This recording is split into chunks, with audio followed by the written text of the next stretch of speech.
વિસનગર શહેરના ખમાણા 4 રસ્તા પાસે આવેલી શ્રી યુગાચાર્ય સ્વામી પ્રણવાનંદજી કેળવણી ટ્રસ્ટ સંચાલિત RSS international English medium school અને નવયુગ શિશુ નિકેતન ખાતે વાર્ષિક સાંસ્કૃતિક કાર્યક્રમ અંતર્ગત રેઇનબો 2025નું આયોજન કરવામાં આવ્યું હતું, જેમાં મુખ્ય મહેમાન તરીકે શ્રી કીર્તિભાઈ જીવરાજભાઈ પટેલ, સંસ્થાના પ્રમુખ Shri doctor Mihirbhai Joshi, managing trustee Shri Samirbhai Desai, સંચાલક શ્રીમતી ત્રિષાબેન દેસાઈ, એસટીટી કોલેજના principal Shri Ashokbhai Chaudhari, NSS international English medium સ્કૂલના પ્રિન્સિપાલ શ્રીમતી અંકિતા પટેલ અને નવયુગ શિશુ નિકેતનના પ્રિન્સિપાલ શ્રીમતી મીનાક્ષીબેન પટેલ ઉપસ્થિત રહ્યા હતા.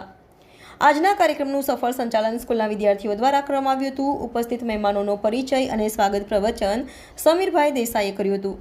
આજના કાર્યક્રમને અનુરૂપ ઉદ્બોધન શ્રી કીર્તિભાઈ પટેલ દ્વારા કરવામાં આવ્યું હતું. સંચાલિકા શ્રીમતી ત્રિષાબેન દેસાઈએ શાળાની પ્રવૃત્તિઓ અને વિદ્યાર્થીઓની વિશિષ્ટ સિદ્ધિઓ અંગેની માહિતી આપી હતી. આજના સાંસ્કૃતિક કાર્યક્રમનો શુભારંભ મહાદેવના તાંડવ નૃત્ય સાથે થયો હતો. જુનિયર કેજીથી ધોરણ 10 સુધીના 672 જેટલા વિદ્યાર્થીઓએ ભાગ લીધો હતો અને 27 જેટલી વિવિધ કૃતિઓની રજૂઆત કરી હતી, જેમાં વાલીઓ પણ પોતાના બાળકને પ્રોત્સાહિત કરવા માટે મોટી સંખ્યામાં હાજર રહ્યા હતા. અને આજના સાંસ્કૃતિક કાર્યક્રમોની સાથે સાથે ધાર્મિકતા, સમાજલક્ષી, પર્યાવરણની જાળવણી, કૌટુંબિક જીવનમાં માતા પિતાની સાથે સાથે દાદા અને દાદીનું મહત્વ વિશેષ હોય છે તેની રજૂઆત નાના ભૂલકાઓએ કરી હતી.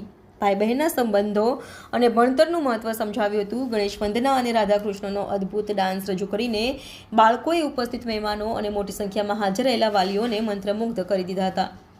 જ્યારે પહેલાના સમયમાં રાજાએ પોતાના સેનાપતિ તરીકે યોગ્ય વ્યક્તિને શોધવા માટે વિવિધ પરીક્ષાઓ કરતા હતા તેની નાટિકા રજૂ કરી હતી. જ્યારે ગુજરાતના ભાતીગળ મેળાઓમાં આપણી વિવિધ સંસ્કૃતિઓ અને રીતરિવાજ અને વેશભૂષા ધારણ કરી કાર્યક્રમની જમાવટ કરી હતી. આજના કાર્યક્રમના અંતમાં નવયુગ શિશુ નિકેતન અને એનએસએસ ઇન્ટરનેશનલ ઇંગ્લિશ મીડિયમ સ્કૂલના પ્રિન્સિપાલ સહિત તમામ શિક્ષકોએ સમૂહમાં ડાન્સ રજૂ કરીને વાલીઓ અને મહેમાનોને ખૂબ ઉત્સાહિત કર્યા હતા. રિપોર્ટર પ્રકાશ સોની, વિસનગર. મોટા ઓફિસર્સ બનતા નથી, દરેક ઉદ્યોગપતિ બનતા નથી, દરેક કરોડપતિ બનતા નથી, પણ આપણું લક્ષ્ય એ જ હોય છે. ખરેખર દરેક વાલી અને દરેક વિદ્યાર્થીએ લક્ષ્ય માત્ર આર્થિક કે હોદ્દાને ન રાખતા આપણો દીકરો એક સંસ્કાર ભરેલો અને એક સંસ્કારી વ્યક્તિ તરીકે આ શિક્ષણ લઈને જ્યારે બહાર નીકળે